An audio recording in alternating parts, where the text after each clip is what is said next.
Hello, everybody. I'm just coming on here. I'd like to read the third story in The Power of Kindness and Other Stories written by T.S. Arthur. So let's go ahead and read this little story together. This is called How to Avoid a Quarrel. "Here, lend me your knife, Bill. I've left mine in the house," said Edgar Harris to his younger brother. He spoke in a rude voice, and his manner was imperative. "No, I won't. Go and get your own knife," replied William in a tone quite as ungracious as that in which the request, or rather command, had been made. "I don't wish to go into the house. Give me your knife, I say. I only want it for a minute." "I never lend my knife, nor give it either," returned William. "Get your own." "You are the most disobliging fellow I ever saw," retorted Edgar angrily, rising up and going into the house to get his own knife. "Don't ever ask me for a favor, for I'll never grant it." This very unbrotherly conversation took place just beneath the window near which Mr. Harris, the father of the lads, was seated. He overheard it and was grieved, as may be supposed, that his sons should treat each other so unkindly. But he said nothing to them, nor did he let them know that he had heard the language that had passed between them. In a little while Edgar returned, and as he sat down in the place where he had been seated before, he said, "No thanks to you for your old knife. Keep it to yourself and welcome. I wouldn't use it now if you were to give it to me." "I'm glad you are so independent," retorted William. "I hope you will always be so." And the boys fretted each other for some time. On the next day, Edgar was building a house with sticks, and William was rolling a hoop. By accident, the hoop was turned from its right course and broke down a part of Edgar's house. William was just going to say how sorry he was for the accident and to offer to repair the damage that was done, when his brother, with his face red with passion, cried out, "Just see what you have done. If you don't get away with your hoop, I'll call father. You did it on purpose." "Do go and call him. I'll go with you," said William in a sneering, tantalizing tone. Come along now." For a little while the boys stood and growled at each other like two ill-natured dogs. And then Edgar commenced repairing his house, and William went rolling his hoop again. The latter was strongly tempted to repeat in earnest what he had done at first by accident, by way of retaliation upon his brother for his spiteful manner toward him. But being naturally of a good disposition and forgiving in his temper, he soon forgot his bad feelings and enjoyed his play as much as he had done before. This little circumstance Mr. Harris had also observed. A day or two afterwards, Edgar came to his father with a complaint against his brother. "I never saw such a boy," he said. "He will not do the least thing to oblige me.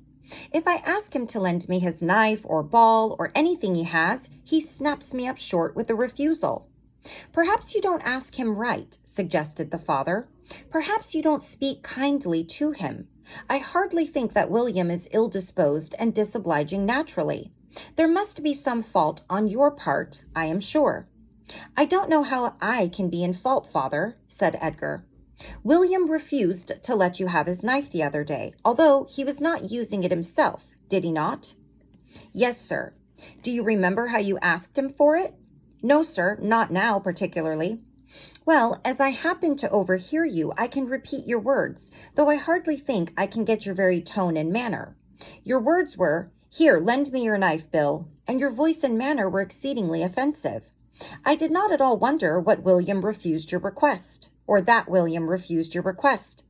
If you had spoken to him in a kind manner, I am sure he would have handed you his knife instantly. But no one likes to be ordered in a domineering way to do anything at all. I know you would resent it in William as quickly as he resents it in you. Correct your own fault, my son, and in a little while you will have no complaint to make of William." Edgar felt rebuked. What his father said he saw to be true. "Whenever you want William to do anything for you," continued the father, "use kind words instead of harsh ones, and you will find him as obliging as you could wish.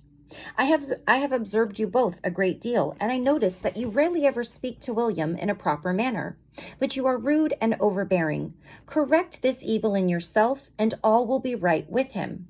Kind words are far more powerful than harsh words, and their effect 100-fold greater. On the next day, as Edward was at work in the garden and William standing at the gate looking on, Edgar wanted a rake that was in the summer house. He was just going to say, "Go and get me that rake, Bill," but he checked himself and made his request in a different form and in a better tone than those words would have been uttered in. "Will you get me the small rake that lies in the summer house, William?" he said. The words and tone involved a request, not a command, and William instantly replied, "Certainly," and bounded away to get the rake for his brother. "Thank you," said Edgar, as he received the rake. "Don't you want the watering pot?" asked William. "Yes, I do, and you may bring it full of water if you please," was the reply. Off William went for the watering pot and soon returned it full of water. As he stood near one of Edgar's flower beds, he forgot himself and stepped back with his foot upon a bed of pansies. "There, just look at you," exclaimed Edgar, thrown off his guard. William, who had felt drawn towards his brother on account of his kind manner, was hurt at this sudden change in his words and tone. He was tempted to retort harshly and even to set his foot more roughly upon the pansies. But he checked himself and, turning away, walked slowly from the garden. Edgar, who had repented of his rude words and unkind manner the moment he had time to think, was very sorry that he had been thrown off his guard and resolved to be more careful in the future. And he was more careful. The next time he spoke to his brother, it was in a kind and gentle manner, and he saw its effect. Since then, he has been watchful over himself, and now he finds that William is one of the most obliging boys anywhere to be found. "So much for kind words, my son," said his father on noticing the great change that had taken place. "Never forget throughout your whole life that kind words are far more potent than harsh ones. I have found them so, and you have already proved the truth of what I say. And so will everyone who tries them. Make the experiment, young friends, and you will find it succeed in every case." I like that one, especially when it comes to siblings. You definitely tend to be more harsh with them a lot of the times. I'm an only child, so I don't have a lot to go on for myself personally growing up. But I have 2 kids, and so it's very interesting to watch their relationship and the way that they speak to one another. And yeah, a sibling relationship is totally different. So it would definitely take a little bit of work to change your tone and change the way that you put things, but it definitely would make for a more harmonious relationship between any 2 people, really. That's a great story. So the next time I come on and read, well, we'll just save that for next time. All right. So we are done with our short story that I wanted to share with you today, and I will see you all again soon. I love you all so much. Take care until next time. Bye-bye.